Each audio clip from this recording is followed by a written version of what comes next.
জুত যুগুৎসাপঞ্চম শোক শূকম তথা জাতি অষ্টপাশ প্রবর্তক। প্রথমে প্রণাম জানাই দলিতের মুক্তি সূর্য পূর্ণ ব্রহ্ম শ্রী শ্রী হরিচাঁদ জগন্মাতা শান্তি দেবীর রাঙাপায়। প্রণাম জানাই তাদের উত্তরসূরি পতিত পাবন গুরুচাঁদ মাতা সত্যভামার যুগল চরণে। তারপরে প্রণাম জানাই অধ্যকার এই হরিবাসরে উপস্থিত সকল ভক্ত ও ভক্তাদের শ্রীচরণে। ঠাকুর এসেছিলেন পতিত শ্রেণীর মধ্যে এবং পতিতকে উদ্ধার করতে, বিশেষ করে কারণ এর পূর্বে যত যত অবতার হয়েছে এই শ্রেণীতে কেউ জন্মগ্রহণ করেনি, বা এদের প্রতি কতদূর কে নজর রেখেছে সেটা ইতিহাসই সাক্ষী দেয়। যা হোক, ঠাকুর এলেন এবং সে আসার পূর্বে তার প্রতিজ্ঞা ছিল, আমি নিচ হইয়া করিব নিচের উদ্ধার, অতি নিচে না নামিলে কিসের অবতার। তাই তিনি এই ঘরে এলেন, অতি নিচে নামলেন। এর নিচে আর কোন শ্রেণী ছিল না। এখন কথা হচ্ছে কি, তাই বলে কি ঠাকুর শুধু এই পতিত জাতিকে উদ্ধার করলেন? তার কৃপা বাড়ি কি অন্য জাতির পরে কখনো বর্ষিত হয়নি? নিশ্চয়ই হয়েছে। আমরা যেমন আম্বেদকরকে বলি দলিতের নেতা, কিন্তু না, তিনি শুধু দলিতের নেতা ছিলেন না, তিনি সকল জাতির জন্য কাজ করেছেন, বিশেষ করে এই মাতৃজাতির জন্য। আজকে এই যে সভা, এ সভায় অধিকাংশই দেখা যায় মায়েরা বসে আছেন। শুধু এ সভায় নয়, যেখানে যে সভা হয় প্রায় 80%, শতকরা 80 জন মায়েরা সেখানে বসে থাকেন। এটা মনে হয় এরই প্রমাণ যে এর আগে মায়েদের আসতে দেওয়া হতো না, এখন যখন দেওয়া হয়েছে অতএব মায়েরাই শুধু আসবে। যেমন খুব ভালো কথা, মা না জাগলে, মাতৃশক্তি জাগরিত না হলে সমাজ কখনো জাগে না। তাহলে একটা কথা, হরিচাঁদ কি শুধু এই পতিত শ্রেণীর লোকদেরই উদ্ধার করেছিলেন, না অন্য কারো প্রতি তার দৃষ্টি পড়েছিল, তার কৃপা বাড়ি বর্ষিত হয়েছিল?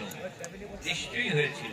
বলা হচ্ছে, ব্রাহ্মণ কায়স্থ পাল কুণ্ড নমশূদ্র জাতি নানা বিধ যত ছিল ক্ষুদ্র ক্ষুদ্র, মাতিল চন্দ্র মল্লিক অতি নৈষ্ঠারতি, হলো যেন কাশিমার গর্ভের সন্ততি, মত্ত রাধা নাথচন্দ্র মল্লিকের শিশু, খাসিয়ালি নিবাসী নবীন চন্দ্র বসু, বিরতি রামের পুত্র দক্ষিণ বাড়িতে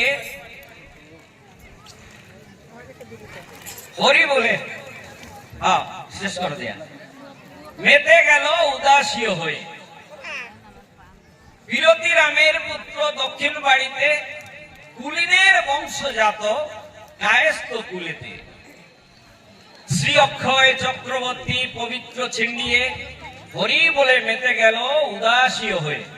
অক্ষয় চক্রবর্তী, আমরা এর আগে দেখলাম যে কুলিনের বংশে জন্ম, কায়স্থ কুলেতে জন্ম, সেও ঠাকুরের অনুগামী হয়েছিলেন। অক্ষয় চক্রবর্তী, যিনি কি তারকের শিষ্য ছিলেন, তারককে গুরু বলে মেনেছিলেন।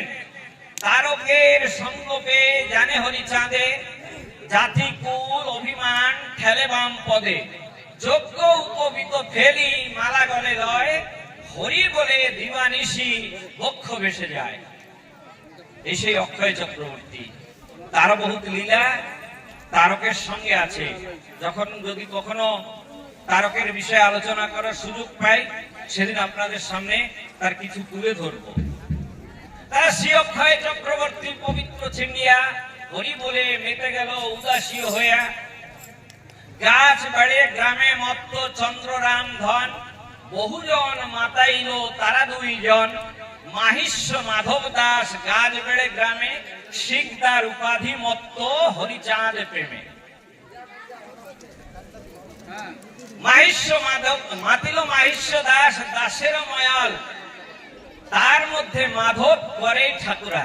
কাপালি কাপালি মায়ের মধ্যে করে, সে কাপালি জাতির ছিল, সেও তারকের ভক্ত হলো, হরিচাঁদের ভক্ত হলো। কালিয়া গ্রামেতে মত্ত বিপ্র পঞ্চানন, বড় অধিকারী তিনি ভক্ত সুজন। ভট্টাচার্য উপাধি শ্রেষ্ঠ শ্রেণী রাড়ি, ভক্ত সঙ্গে গান রঙ্গে ওড়াকান্দি বাড়ি।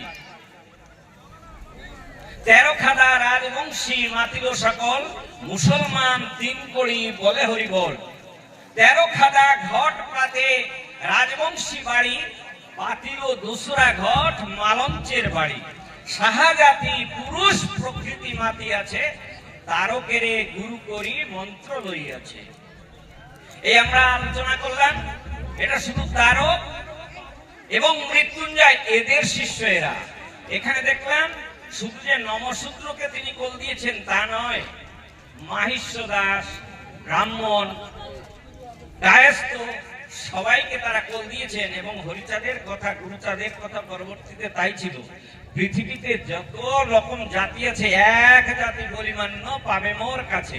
তিনি এক জাতি বলে গ্রহণ করেছিলেন, সবাই মতুয়া, তার মধ্যে কোনো প্রভেদ নাই। এখানে একটু পূর্বে ওই জয়ন্তী আলোচনা করে গেল যে মেয়ে পুরুষের বসে একসাথে খায়, মেয়েদের এটো খায়, পদধূলি লয়, পুরুষ ঢলিয়া পড়ে মেয়েদের পায়, মেয়েরা ঢলিয়া পড়ে পুরুষের গায়ে। এটা এর আগে কোনোদিন ছিল না, হরিচাঁদ সেইটা করালেন।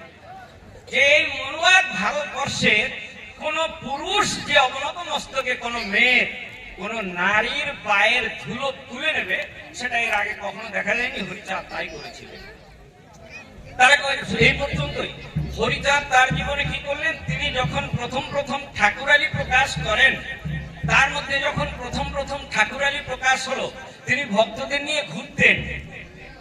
এবং বিশেষ করে আমাদের জানতে হবে, তিনি এসেছিলেন রোগা ভক্ত পরিত্রাণের জন্য। রোগ হয়ে তার কাছে লোক বেশিরভাগই আসতো এবং তাকে কি করে ঠাকুর ভালো করে দিতেন, তার মুখের কথায়, তার চরণ ধুলি দিয়ে, কিংবা তার হস্ততা যদি তার মাথায় রাখতো ঠাকুর, তাহলে তারা ভালো হয়ে যেত। প্রমাণ অনেক আছে। একবার ওরকম ঠাকুর মল্লকান্দি কান্দি ঘুরে এসে নিজেদের গ্রামে এসে বসেছেন, সঙ্গে ভক্তগণ সবাই আছেন। ব্রাহ্মণ একদিকে বসেছে, নমশূদ্ররা একদিকে বসেছে। তখন তো আমাদের পরিচয় নমশূদ্র ছিল না, আমরা ছিলাম চন্ডাল চাড়াল বলে আমাদের বলা হতো। নমশূদ্র হলো গুরুচাঁদ ঠাকুর 1911 সালে আমাদের নমশূদ্র বলে স্বীকৃতি দিলেন। তার পূর্বে আমাদের নমশূদ্র বলো না, চন্ডাল বলে বলতো, চাড়াল বলে বলা হতো। একদিকে বসে আছে, কিন্তু তার মধ্যে 3 জন ব্রাহ্মণ হঠাৎ অন্য গ্রাম থেকে এসেছে। তার মধ্যে একজন ব্রাহ্মণের শরীরে ব্যাধি আছে, পুরাতন ব্যাধি, পুরাতন জ্বর। সে শুনেছে হরিচাঁদের কাছে গেলে, তার শরণাপন্ন হলে যত বড় ব্যাধি হোক না কেন তা থেকে নিষ্কৃতি পাওয়া যায়। সে কথা সে শুনে আর 2 জন ব্রাহ্মণকে সঙ্গে নিয়ে এসেছে। যেহেতু সে দায় ঠেকেছে বর্তমান, সেই হেতু সবাইকে নিয়ে এসেছে। ঠাকুরের সেই রূপ দর্শন করে এক ব্রাহ্মণ সেখানে প্রণাম করেছে, কিন্তু যে আসলে দায় ঠেকেছে, যার শরীরে রোগ, সে প্রণাম করেনি। তাই সেখানে ভক্তরা বলছে, ঠাকুর দেখিতে এলে প্রণামিত হয়, দেখিলে তো ওই বিপ্র প্রণামিল পায়, এখন পর্যন্ত কেন দাঁড়াইয়া রও, ঠাকুর দেখিয়া কেন প্রণাম না হও। এই বলি ব্রাহ্মণের গ্রীবা ধরি, মত্ত মাতালের ন্যায় বলে হরি হরি। গ্রীবা ধরি চাপ মারি ভূমিতে ফেলায়, বলে বাবা ধীরে সেবা ঠাকুরের পায়। চাপ পেয়ে সেই দ্বিজ প্রণাম করিল, মঙ্গল দাঁড়ায় বলে হরি হরি বলো। হরিচাঁদ পদ হতে পদরজ এনে, ব্রাহ্মণের মস্তকেতে দেয় টেনে টেনে। এই রূপে 3 বার ধুলি টেনে দিল, অঙ্গেতে যে ব্যাধি ছিল তাহা সেরে গেল। সেই মিত্র বলছে, অবতীর্ণ সামান্য মানুষ ইনি নন, ইনি অবতীর্ণ। কারণ সে অনুভব করেছে আমার এতদিনের যে ব্যাধি ছিল সেটা আর আমার বর্তমান নেই। তাই সে বলছে অবতীর্ণ সামান্য মানুষ ইনি নন। কিন্তু সব থেকে বড় কথা যা ইতিহাসের পৃষ্ঠায় এখনো মশিলিপ্ত করে আছে, কারণ আমাদের এই পতির শ্রেণীর সব থেকে বড় শত্রু আমরাই। সেদিন ওখানে যে নমশূদ্ররা বসেছিল, চন্ডালেরা বসেছিল, তারা এই দৃশ্য দেখে তারা বিদ্রোহ ঘোষণা করে দিল। তারা বিদ্রোহ ঘোষণা করলো, একই ব্রাহ্মণ লইয়া করে বিরোধাচরণ, ইহাদিকে কৃষ্ণ ভক্ত বলে কোনজন? ব্রাহ্মণকে লয়ে বিরোধাচরণ করে এদের কৃষ্ণ ভক্ত কে বলে? কি পেয়েছে, কি হয়েছে? ঠাকুর আলী করে ঠাকুর বড়ই যশমন্তের কুমারে, শুনো সবে প্রতিজ্ঞা করিনু আদি হতে, ইহাদের সঙ্গে না করিব সমাধি। বেদ বিধি নাহি মানে আল্লাহ দিয়া পথ, ইহারা হয়েছে এক হরিবোলা মত। আহারাদি না করিব ইহাদের সঙ্গ, আজ হতে গ্রাম্য ভাব করিলাম ভঙ্গ। সেই হেতে গ্রামবাসী হলো ভিন্ন দল, সেই হতে মতুয়ারা পৃথক সকল। কে করলো মতুয়াদের পৃথক? আমারই ভাইরা।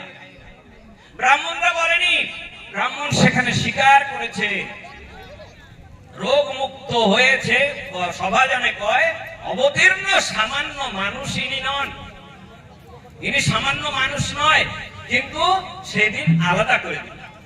বড় দয়নীয়, বড় করুণ এই ইতিহাস। তখনকার দিনে যে মতুয়া হতো তাকে এক ঘরে করে রাখা হতো, এক ঘরে করে রাখা হতো।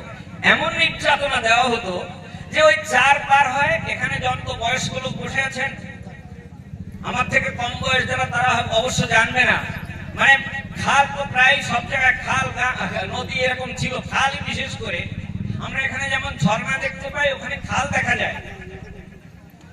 ওই পার হওয়ার জন্য এপার থেকে ওপার জন্য বাঁশ দিয়ে এবং ধরার জন্য বাঁশ দিয়ে চারও বলে তাকে। ও চারে মতুয়াদের উঠতে দিত না, মতুয়ার তার জন্য গামছা নিয়ে চলতো। হরিসভায় যেত, মহোৎসবে যেত ওই গামছা পরে, তথাপি ঠাকুরকে তারা ত্যাগ করেনি। আর আজ সেই গামছা আমাদের ঐতিহ্য, আমাদের সম্মান, আমাদের গরিমা, ওই গামছা তখন থেকে ঠাকুর দিয়েছেন, এটা আমাদের। আলাদা করে দিল মতুয়াদের। আরো শুনুন, স্বরূপ রায় বলে এক ধনী ব্যক্তি ছিলেন, এই আমাদের শ্রেণীর বহুত বড় ধনী জমিদার তিনি। স্বরূপ রায়ের তেমনি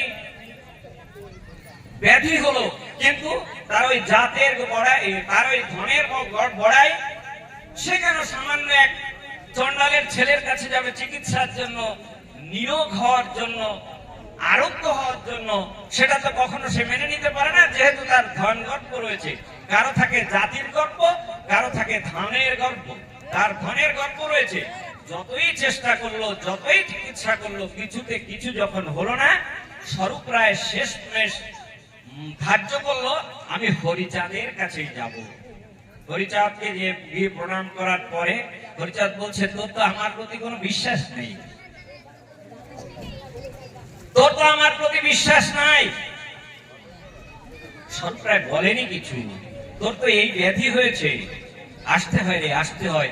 আমি তো এই জন্যই এসেছি, এই জাতির কাছে আমি তো এই জন্যই এসেছি, তুই যে আমার জাতের ছেলে। বলছে, ঠাকুর আমি বড় অপরাধ করেছি। বলার পরে শ্রীপাদ পদ্মে লুটিয়ে পড়েছে। ঠাকুর বলছে, যা, তোর ব্যাধি সেরে গেল, তোর ব্যাধি সেরে গেল। স্বরূপ রায় দেখলো, হ্যাঁ, তার ব্যাধি সেরে গেছে, তার ব্যাধি সেরে গেছে।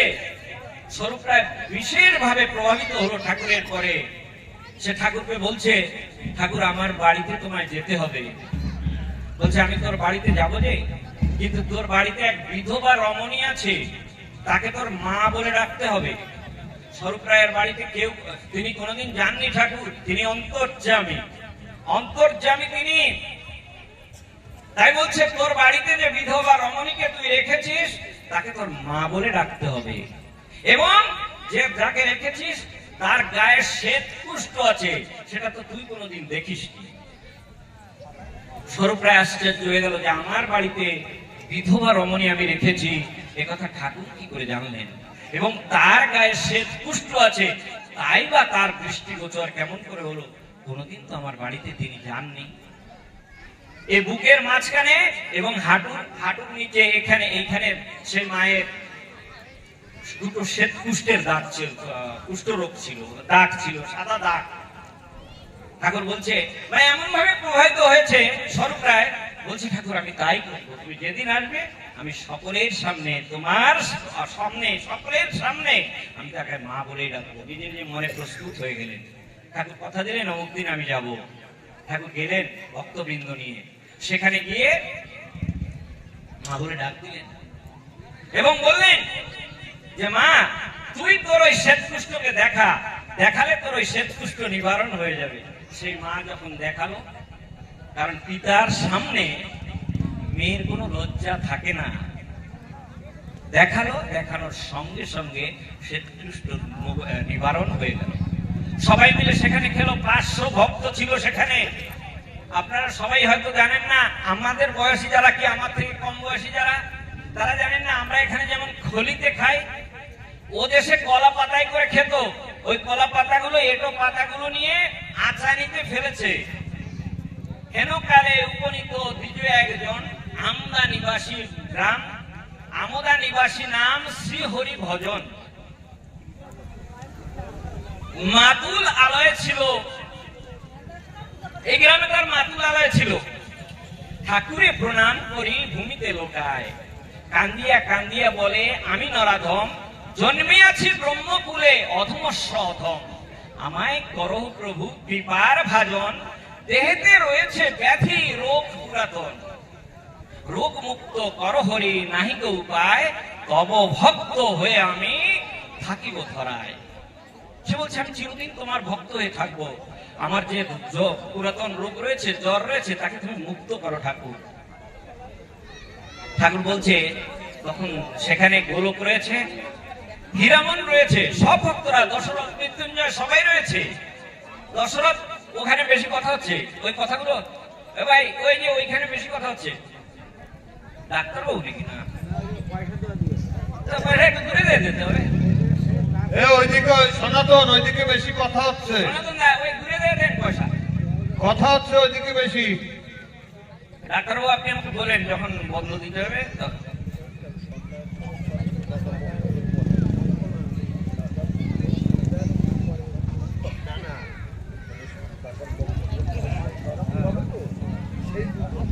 সন্ধ্যা পর্যন্ত।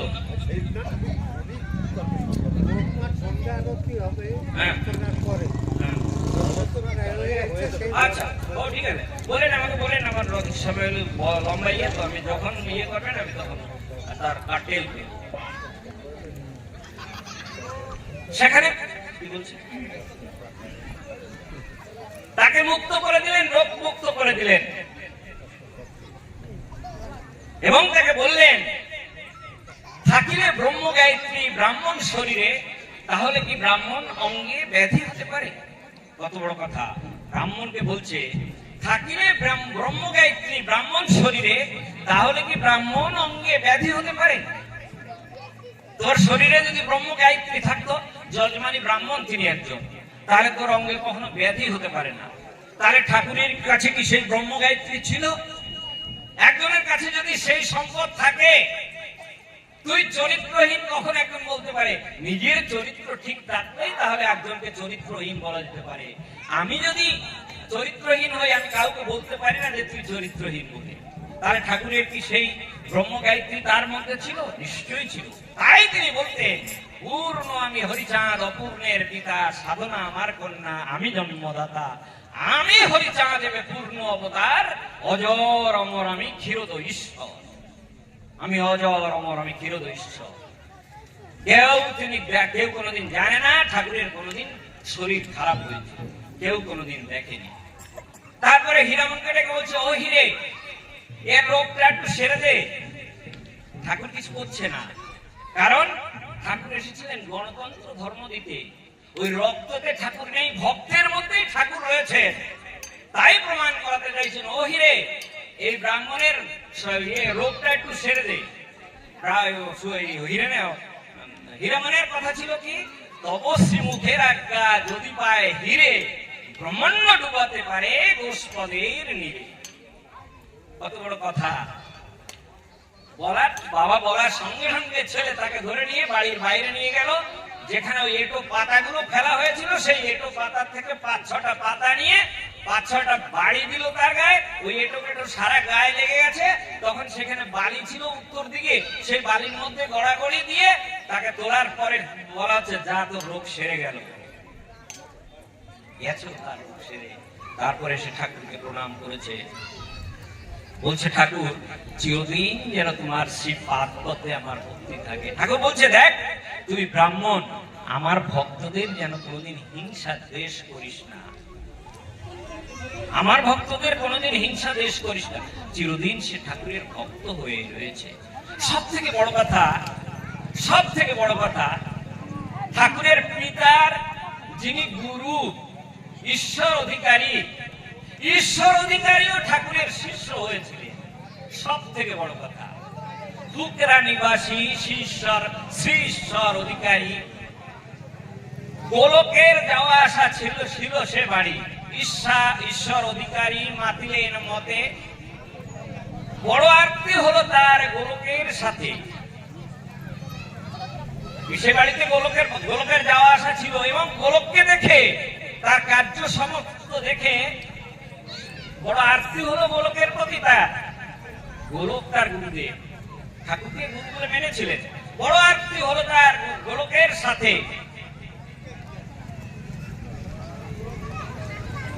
হরিচাঁদ প্রভু মোর ঈশ্বরবৎ অংশ, শ্রী ঈশ্বর অধিকারী প্রভু পিতৃগুরু বংশ।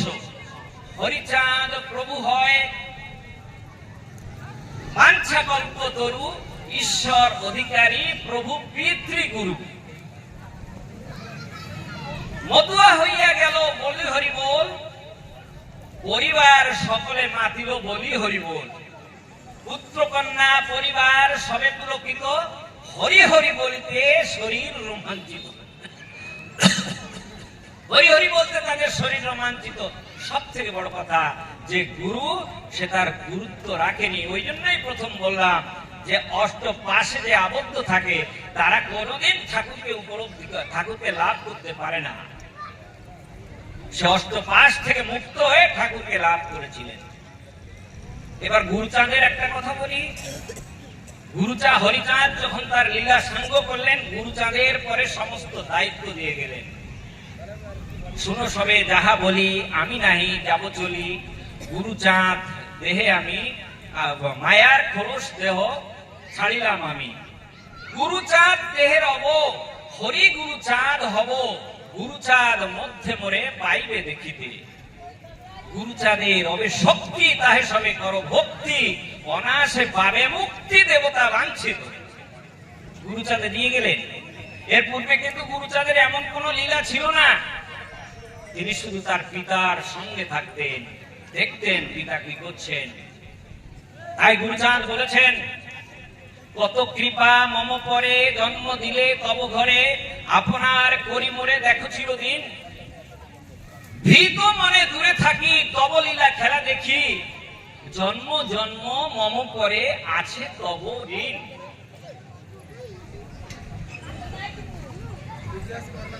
আচ্ছা, জন্ম জন্ম মম পরে আছে তব ঋণ। তুমি আমাকে তোমার পুত্র রূপে জন্ম দিয়েছো, এটাই আমার জন্ম জন্মের ঋণ তোমার প্রতি। কখনো গুরুচাঁদ গর্ব করতেন না তিনি হরির পুত্র বলে। জানতেন হরি করই আশীর্বাদ, পুরে যেন মনসাদ, তব পুত্র পরিচয় চাহি অগণিতে। ব্রহ্মত্ব ইন্দ্রত্ব তুচ্ছ, চাহি না মুপতি গুচ্ছ, আমার কামনা তব কৃপা দাস হতে। আমি তোমার কৃপা দাস হতে চাই রে হরি, তোমার কৃপা দাস করে রেখো। কিন্তু হরিচাঁদ যখন লীলা সম্বরণ করলেন, গুরুচাঁদের পরে সমস্ত শক্তি দিয়ে গেলেন গুরুচাঁদকে, এবং বলে গেলেন গুরুচাঁদে রবে ভক্তি শক্তি তাহে সবে কর ভক্তি অনায়াসে পাবে মুক্তি দেবতা বাঞ্ছিত। একবার ঠাকুর গিয়েছেন গুরুচাঁদ কোথায়? তারকের বাড়িতে। তারকের বাড়িতে যাওয়ার পরে ওই রাস্তা দিয়ে সম্মেলন হাই স্কুলের প্রধান শিক্ষক হেডমাস্টার, হাই স্কুলের হেডমাস্টার মানে সে সময়ের বহুত বড় পদবী ছিল, বহুত বড় পদ ছিল। অমৃত মুখুজ্জে তার নাম। ওই জানলা দিয়ে, গোপালের ঘরের জানলা দিয়ে অমৃত মুখুজ্জে ঠাকুরকে দেখতে পেল। ঠাকুরের ভিতরে যে ষড় ঐশ্বর্য আছে সেই ঐশ্বর্যকে বিস্তার করে অমৃতকে তিনি আকর্ষণ করছেন। অমৃত আকর্ষিত হচ্ছে ঠাকুরের দিকে। অমৃত ধীরে ধীরে এগিয়ে এলো, এসে ঠাকুরের সামনে দাঁড়িয়েছে, অবাক বিস্ময়ে তাকিয়ে আছে। সেই রূপ সে নিহাচ্ছে, সেই রূপ সে দর্শন করছে। অপরূপ রূপ হরি সেই দ্বিজ সুত, আপনা ভুলিও হলো প্রেমেতে আপ্লুত। আচম্বিতে সেই দ্বিজ প্রণাম করিল, কি করো কি বলো প্রভু বলিয়া উঠিল। বর্ণ শ্রেষ্ঠ ব্রহ্মকুলে তুমি অভিজাত, হীন নমসূত্রে কেন করো প্রণিপাত। হীন নমসূত্রকে তুমি কেন প্রণিপাত করছো, প্রণাম করছো? সেই অমৃত মুখার্জি বলছে, তব মাঝে পুরুষ রতন তুমি পরাশক্তিশালী, তোমাকে ঘিরিয়ে আছে মহাচিন্না বলি। মানুষের সম্ভব নয় এসব লক্ষণ, নিশ্চয়ই জানিনি তুমি দেব নারায়ণ। তব মাঝে ব্রহ্মর আছে, আমি দেখিয়াছি পরম ব্রহ্ম জেনে তাই প্রণাম করেছি। তাই তোমায় আমি প্রণাম করেছি।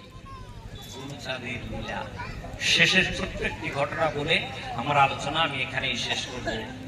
1912 সালে এই একটা পতিত জাতিকে লেখা পড়া, রাজনীতি, সমাজনীতি বাড়িতে গিয়ে তারা সে কথা আলোচনা করছে। এক জায়গায় সবাই জড়ো হয়ে তারা গিয়ে বাড়িতে গিয়ে জটলা বেঁধে ওইসব আলোচনা করছে। তখন সে পাশ দিয়ে হেঁটে যাচ্ছে একজন উকিল, উচ্চ বংশের এক উকিল হেঁটে যাচ্ছে তার ছেলেকে নিয়ে। তার কানে এসে ওই কথা পৌঁছলো। তিনি সেখানে কিছুক্ষণ অপেক্ষা করলেন এবং দেখলেন, শুনলেন কি বলছে তারা। তার কানে এসে যখন পৌঁছলো সে কথা, সে বলছে,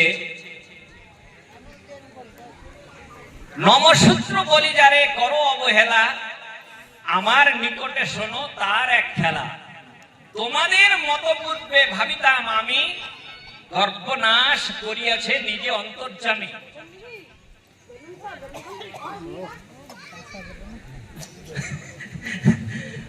অন্তর্যামী সে ভ্রম আমার, সে গর্ব আমার খর্ব করেছে। কি হয়েছে না, এই যে ছেলেটাকে আমার সঙ্গে দেখছো, এই দুরারোগ্য ব্যাধিতে আক্রান্ত হয়েছিল।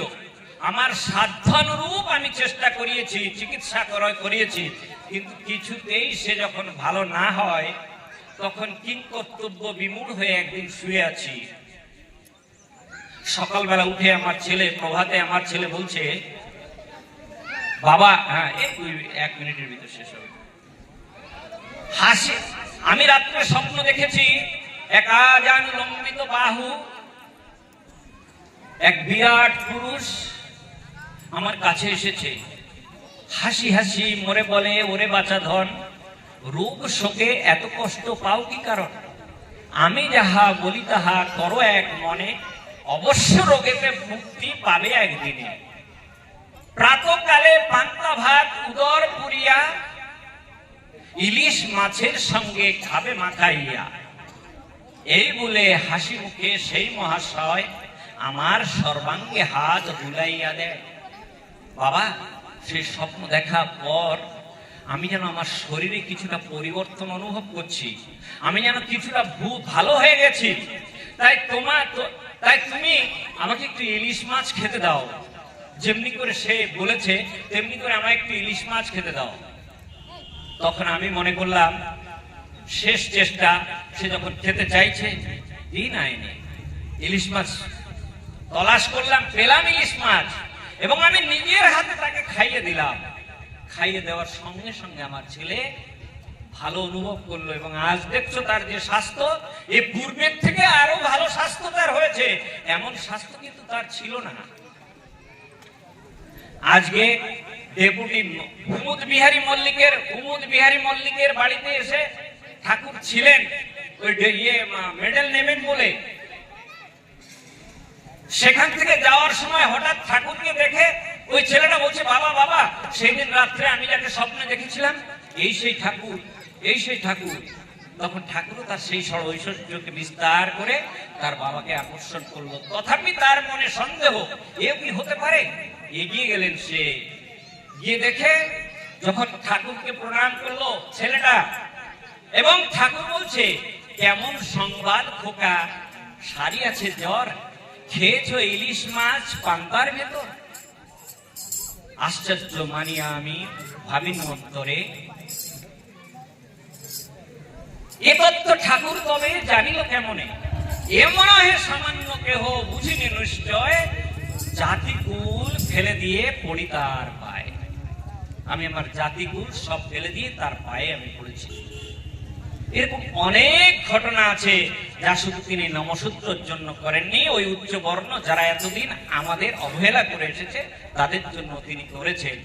যা হোক, লোক অনেক কম আছেন, তথাপি আমি মনে করি আপনারা ধৈর্য ধরে শুনেছেন, সেজন্য আপনাদের প্রতি কৃতজ্ঞতা জানিয়ে আমার আলোচনা আমি এখানে শেষ করছি। জয় হরিচাঁদ, জয় গুরুচাঁদ, জয় সকল ভক্তবৃন্দের জয়।